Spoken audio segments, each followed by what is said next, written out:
In 1698, a member of the East India Company wrote a letter about a Maratha man who was proving impossible to defeat. He said that the Shivajis of Ponduruk Castle near Danda Rapport seized 2 salt vessels, took everyone that was on board, imprisoned them, most miserably beat them, saying they cared not for the English or for anyone else. In 1743, the Dutch commander of Malabar, Van Golenus, sat down to write to his superiors.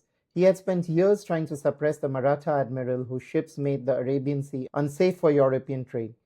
His report contained one line of resignation. These pirates were growing stronger every day. But the man they were writing about was not a pirate. He was a Sarkhel of the Maratha Navy. He is one of the most forgotten figures in global history. And in today's episode, let's take a second to acknowledge one of the greatest Indian military fighters that ever lived. Let us learn how Shivaji helped in his making, how he defeated the English, the Dutch, and the Portuguese consistently by using their methods, and the very surprising reason, one that you'll never be able to guess, why the English called him a pirate. So let's get right to it. Let's talk about Kanhoji Angre. Kanhoji took command of the Maratha Navy in 1698. By 1703, he was already known to the Portuguese as Subedar da Armada do Shivaji. He held that office because Shivaji had created it. We all know of Shivaji being a master of guerrilla tactics and how he defeated the Mughals on land. But did you know Shivaji was the first Indian ruler in centuries to treat naval power as essential to statecraft? The Mughals didn't really have a navy, and they relied on the Siddhis for their trade. The Deccan Sultanates had let their navy decay. Shivaji built shipyards on the Konkan and fortified harbours at Sindhudurg and Vijayadurg, and he built ships that were suited to the coast he was defending. He built 2 types of ships. The principal one was the Gurab. It was a large vessel with multiple guns. Then he had the Galibat, a smaller, faster craft ideal for raids and patrols. Kanhoji built on Shivaji's legacy. He also took the European playbook. Now, the Indian Ocean of the late 17th century ran on passes. So you had to have a pass, and the Portuguese or English would board your ship, and if you didn't carry your pass, they would impose a heavy fine or they would ransack your ship. The Portuguese called their pass the cartaz. The English called their pass a pass, and Kanhoji called his pass a dastak.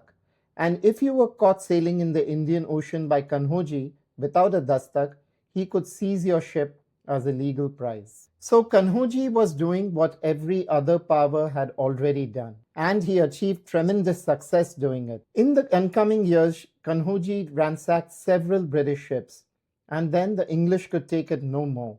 They seized one of his ships in Bombay harbour in September 1703 on the grounds that he and his people had committed many injurious and piratical actions on the inhabitants of this island. Kanhoji Angre came into the bay on the 22nd with 7 galvets, and he anchored right at the mouth of the river.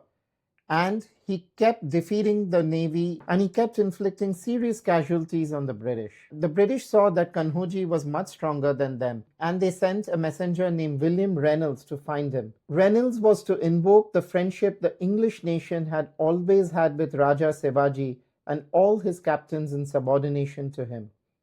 Kanhoji wasn't moved.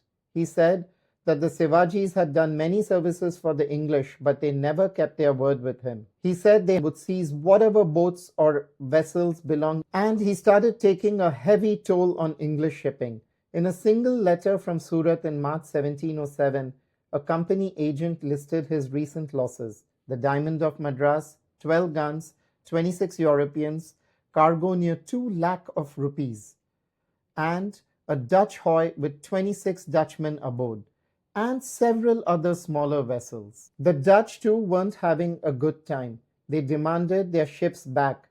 Kanhoji just replied saying he wasn't aware of any friendship existing between him and the company. Then in 1716, something changed dramatically.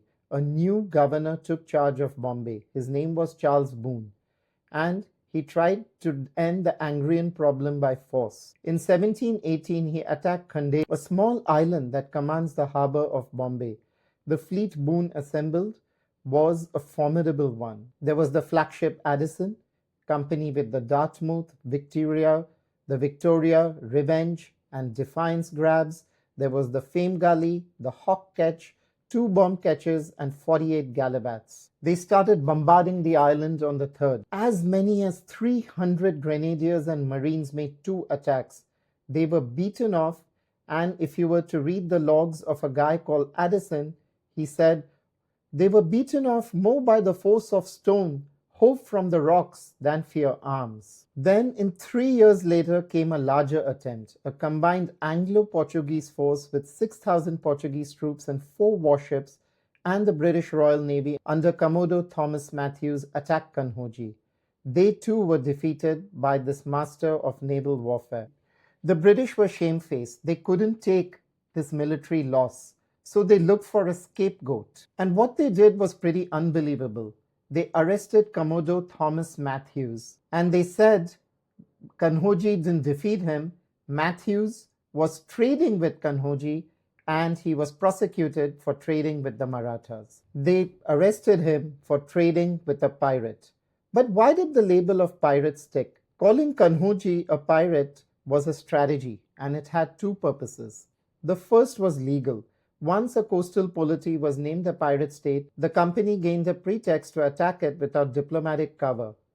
The maritime historian Simon Layton has shown that the suppression of privacy in India was closely connected with the company's growing power on the subcontinent. And the East India Company, while they were winning many battles at land, were unable to do much at sea due to Kanhoji Angre's strength. So, the first step they had to do was label him as a pirate so they could get about to establishing a maritime supremacy. The second reason was the surprising one was financial.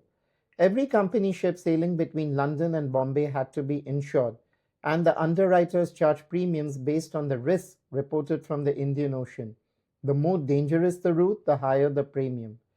Calling Kanhoji a pirate raised the cost of ensuring trade with the Marathas, which in turn made it easier to argue that the only way to bring down premiums was to suppress him by force. So that's why they called him pirates, so they could drive up the insurance and make the case for more military action. Kanhoji was undefeated during his lifetime, but he died in his bed in June 1729. The dynasty he founded held the Konkan coast for another 27 years, till the fortress of Vijay finally fell in 1756. Today, the Western Naval Command of the Indian Navy is headquartered at a base in Mumbai. The base was commissioned in 1951. It is named INS Angre. The lighthouse on Khanderi Island, the rock that Charles Boone could not take in 1718, was renamed Kanhoji Angre Lighthouse. In 1999, the Indian Postal Service issued a stamp showing a gurab of Kanhoji's fleet. So for 4 decades, this man was a terror to the strong European maritime powers of the western coast. And today, all these years later, the Indian Navy still sails from a base bearing his name. Kanhoji Angre is one of those rare men. He created a history that deserves to be remembered.